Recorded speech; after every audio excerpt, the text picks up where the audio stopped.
ঘি বা তেল, চটপট হয়ে যায় রেসিপি। কী কী লাগছে, তেল বা ঘি যাই দিন, গরম হলে দিয়ে দিচ্ছি গোটা জিরে,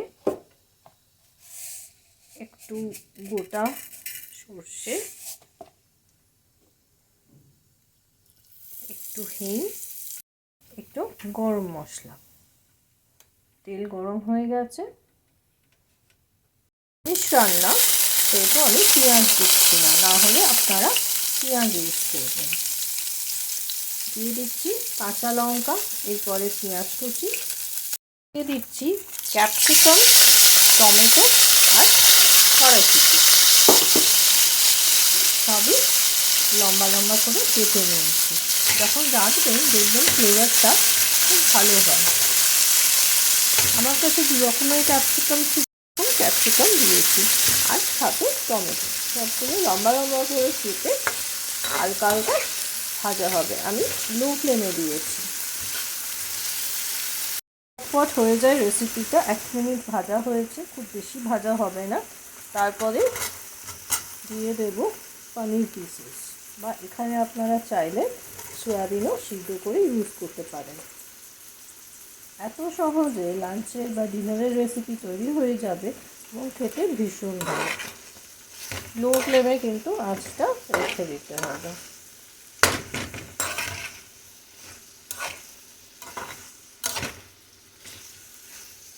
সবই হালকা ভাজা হবে, পনিরও খুব বেশি ভাজা হবে না, হালকা নাড়াচাড়া করে এবারে অ্যাড করব মশলা, নুন, গরম মশলা আর ধনে গুঁড়ো। নুন, গরম মশলা, ধনে গুঁড়ো অ্যাড করে আবার একটু নাড়াচাড়া করে দিয়ে দেব সিদ্ধ করে রাখা ভাতটা। এটা হাই প্রোটিন লাঞ্চ বা ডিনার, তো সেই মতো বুঝে খাবেন আপনারা। যাদের বেশি প্রোটিন খাওয়া ভালো না তারা ডেফিনেটলি খাবেন না। খানিকটা ভাত নিয়ে মিশিয়ে দিলাম, বাকি ভাতটা মেশাবো।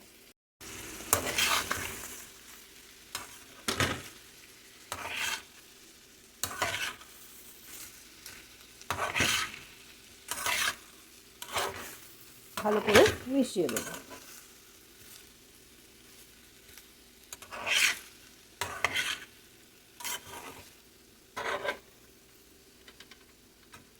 এবারে অ্যাড করব বাদাম গুঁড়ো করা।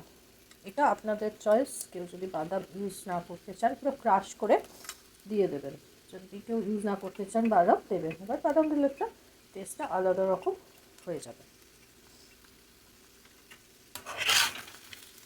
ব্যাস অলমোস্ট রেডি।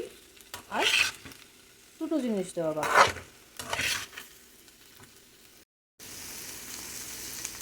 এরপরে দিলাম পেঁয়াজ পাতা কুচোনো আর ধনে পাতা কুচি।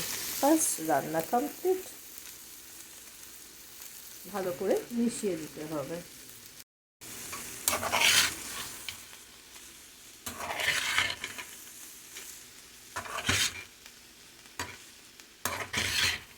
ডেফিনেটলি ট্রাই করবেন, আর ট্রাই করে আমাকে অতি অবশ্যই কমেন্টে লিখবেন যে কত তাড়াতাড়ি করলেন আর কেমন খেতে হলো। Ready to serve.